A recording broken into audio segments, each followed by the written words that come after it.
mérite de faire ce qu'il est en train de faire au peuple camerounais.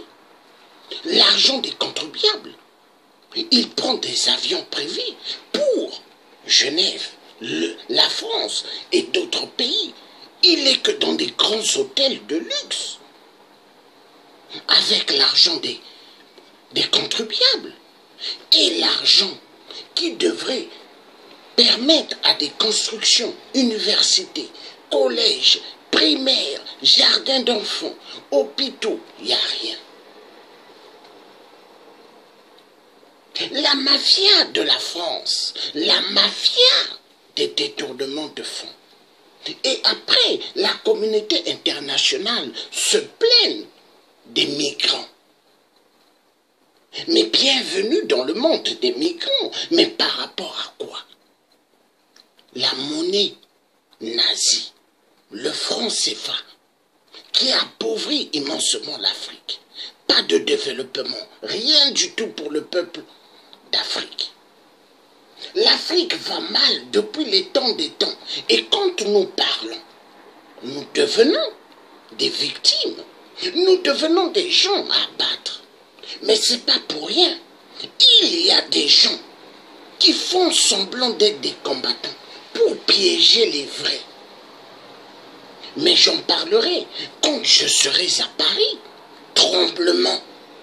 Tremblement. Parlerai. Il y a des Congolais qui vivent en Côte d'Ivoire, mais qui m'ont donné des informations. Surtout, n'essaye pas de mettre pied. Mais j'en parlerai. J'en parlerai quand je serai à Paris. Pour le moment, le franc CFA et les détournements des dictateurs. Détournements de fonds. Oui. Car ils aiment les détournements de fonds. L'argent qui n'est pas à eux. Nous allons suivre.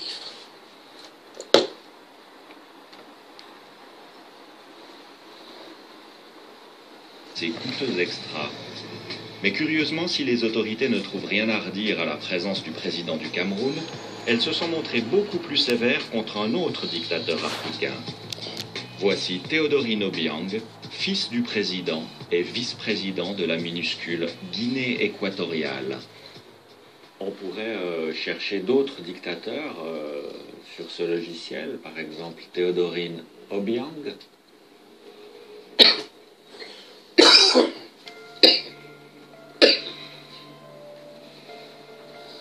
Je sais pas si ça peut marcher. Là, je suis cherché par le propriétaire. Comme son père avant lui, Théodorine Obiang voue une véritable passion à Genève et à ses palaces. Depuis 2008, ses jets privés y ont effectué plus de 200 séjours. C'est près de 2 visites par mois. Autant dire que Théodorine a fréquenté Genève plus souvent que n'importe quel autre chef d'État. C'est ici qu'il avait ses habitudes à Genève. Fan de jets privés et de voitures de luxe, il affiche volontiers son quotidien de despote jet-setter sur les réseaux sociaux.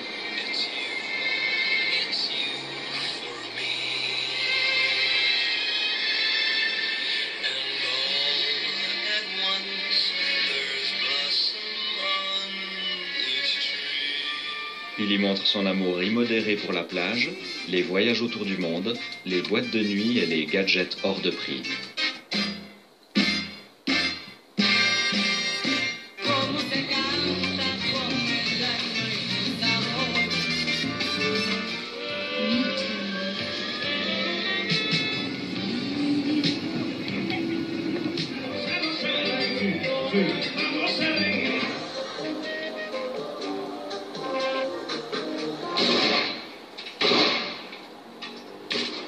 Il montre aussi son amour pour la Suisse quand il atterrit à Genève et fait un petit tour par les pistes de Gstaad.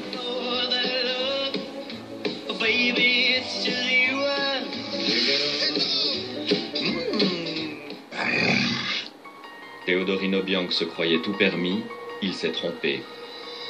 La justice a fini par le rattraper. D'abord en France, où le vice-président flambeur a été condamné pour blanchiment, corruption et détournement de fonds publics. Son immense hôtel particulier avenue Foch a été séquestré. C'est spectaculaire sur le sentiment d'impunité absolue de ces gens. Eh bien tout ça, c'est autant de services publics hospitaliers, scolaires, de routes non construites. Théodorine n'a pas assisté à son procès à Paris, préférant se la couler douce à Genève, où la justice a longtemps ignoré sa présence. Jusqu'en novembre 2016, lorsque le ministère public finit par réagir en séquestrant à son tour une vingtaine de voitures de luxe. L'inertie, je ne vois pas où elle est, puisque c'est au contraire en quelques minutes que nous avons saisi tous les actifs, les fameuses voitures de luxe qui étaient sur le point de s'envoler depuis notre aéroport. Durant leur enquête, les procureurs ont découvert que Théodorine Obiang s'était récemment offert 2 immenses yachts, le Ebony Shine, 75 mètres avec hammam et cinéma, et le Ice, 90 mètres avec piscine et héliport. Prix d'achat des 2 super yachts, environ 250 millions de dollars. Cette somme représente 10 fois le budget annuel de l'éducation en Guinée équatoriale et 17 fois celui de la santé publique. Aujourd'hui, l'enquête embarrasse les intermédiaires suisses du kleptocrate. Ces jets privés et ces yachts étaient gérés par des avocats genevois. L'un d'eux est soupçonné d'avoir blanchi les fonds du dictateur. Il a refusé nos demandes d'interview. Tout comme cet autre Suisse que nous avons sollicité. Surnommé le majordome dans l'entourage du maître, ce roman est l'assistant personnel de Théodorine Obiang. Fan de cyclisme, il porte haut les couleurs de la Suisse sur les routes de Malabo, la capitale de la miséreuse Guinée équatoriale. Poursuivi par la justice, ses jouets confisqués, Théodorine Obiang tente de garder la face. C'est un montage. C'est un montage contre le gouvernement légalement constitué en Guinée équatoriale et aussi contre l'Afrique. Que l'on sache, l'achat des biens en Europe n'est pas interdit par une quelconque disposition nationale ou internationale. C'est la preuve de l'ambition et l'avidité des puissances européennes dont l'ambition d'accéder aux biens matériels ne peut même plus être freinée par le gouvernement.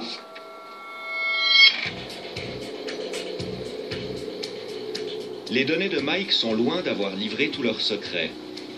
Dans le sillage des dictateurs africains apparaissent d'autres dynasties pétrolières. Le Kazakhstan est dirigé depuis 27 ans par le très autoritaire Nursultan Nazarbayev. Les jets privés opérés par son gouvernement se sont posés plus de 12 fois à Genève l'an dernier. Comment s'explique cette passion? Voici une des réponses. L'immobilier. Plus discrets que les potentats Biya et Obiang, les proches du régime kazakh abritent leur fortune derrière les hautes haies des banlieues les plus chics de Genève, comme ici à Asnières. En 2009, la fille du président Nazarbayev, Dinara Koulibayeva, est venue s'y installer.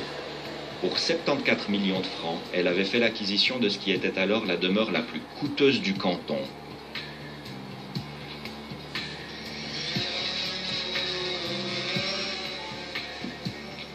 Depuis, d'autres proches du pouvoir kazakh l'ont suivi.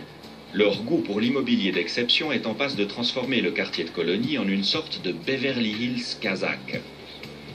Cette luxueuse demeure qui sort tout juste de terre appartient à un jeune couple très connecté avec le pouvoir d'Astana.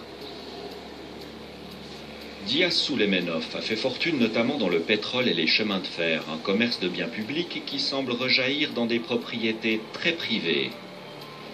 À son arrivée en Suisse, Madame Suleimenova avait fait une offre pour acquérir une des plus grandes parcelles de colonie. Le montant posé sur la table, 90 millions de francs. La vente ne s'est malheureusement pas conclue. Le couple s'est alors résigné à acheter le jardin et à y faire bâtir une maison toute neuve. Coût de l'opération, plus de 40 millions de francs, sans la décoration. Et on n'en reste pas là. Direction Gstad, où les époux ont fait une autre acquisition.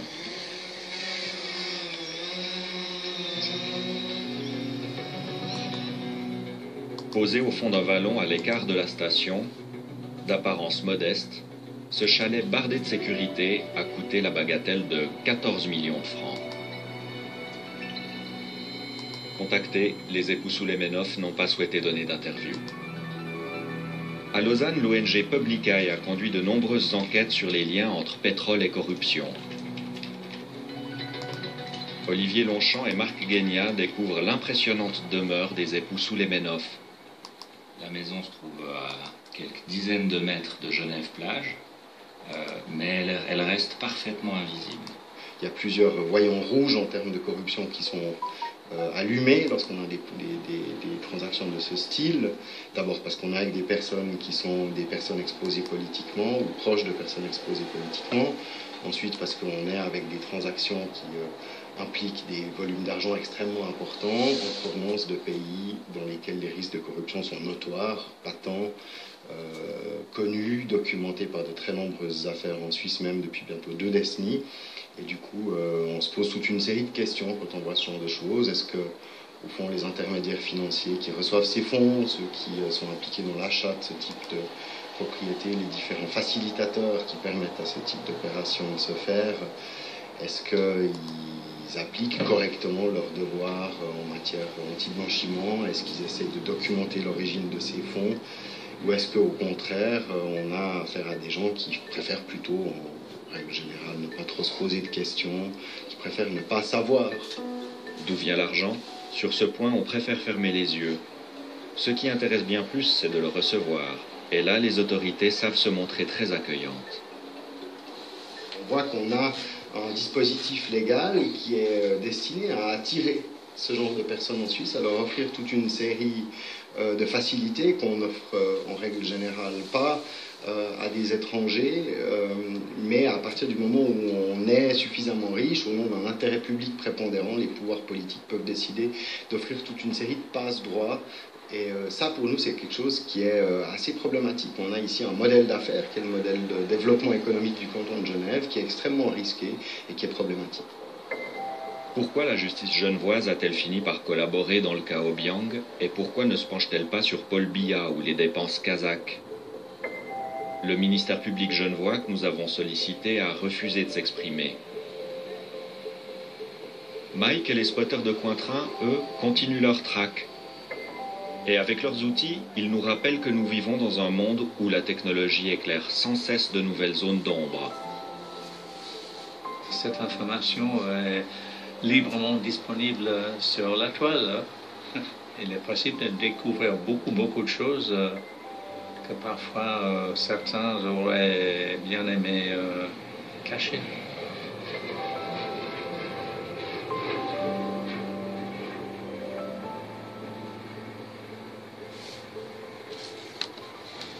Le président camerounais a donc passé 4 ans et demi à l'étranger en voyage privé sur ses 35 ans de règne, dont une grosse partie en Suisse, sur le dos d'un peuple de 23 millions de citoyens, dont un quart vit avec moins de 2 $ par jour. Pour ceux qui douteraient encore de l'intérêt qu'il y a à s'interroger sur la responsabilité de Genève et de la Suisse dans une telle situation, rappelons que de nombreux Camerounais démunis font partie des cohortes de migrants qui tentent de traverser la Méditerranée et gagner l'Europe pour survivre.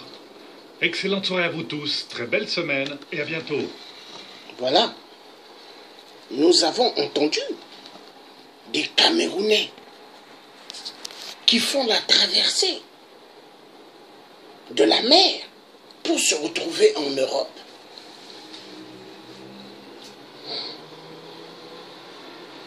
L'Afrique va mal. Le franc CFA est une monnaie de la mafia. Appauvrissement total de notre continent qui est l'Afrique. Et les jeunes en Afrique n'ont rien. Tout direction l'Europe. Tout direction les États-Unis. Tout direction Israël. Tout direction les States.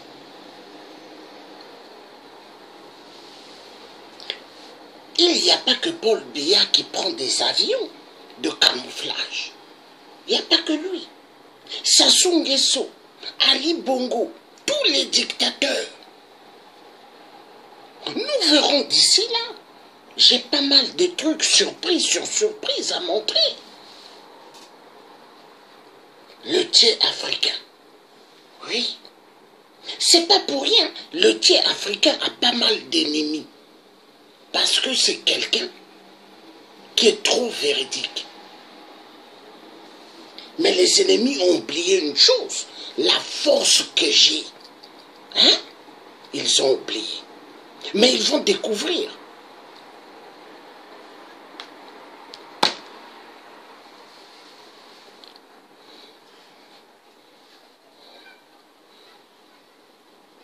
Je ne me suis pas levé dans le combat de l'Afrique pour que des cafards puissent jouer avec moi.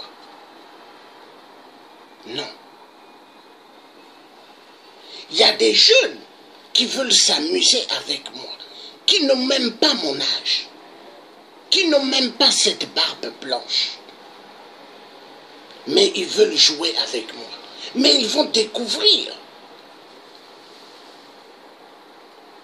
Une personne comme moi qui pointe de doigt les dictateurs. Une personne comme moi qui pointe tout ce qui est mauvais. Une personne comme moi qui a pointé Nicolas Sarkozy, hongrois de merde. Manuel Valls, espagnol de merde. François Hollande, corrompu, mafieux. Et des petits cafards vont jouer avec moi?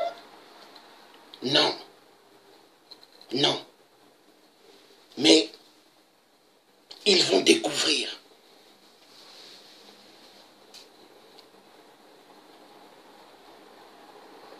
Là, nous allons montrer une bonne chose, faire voir une bonne chose. Ça va être le franc CFA. Oui. Franc CFA, après, nous verrons autre bonne chose. Mon Afrique va mal.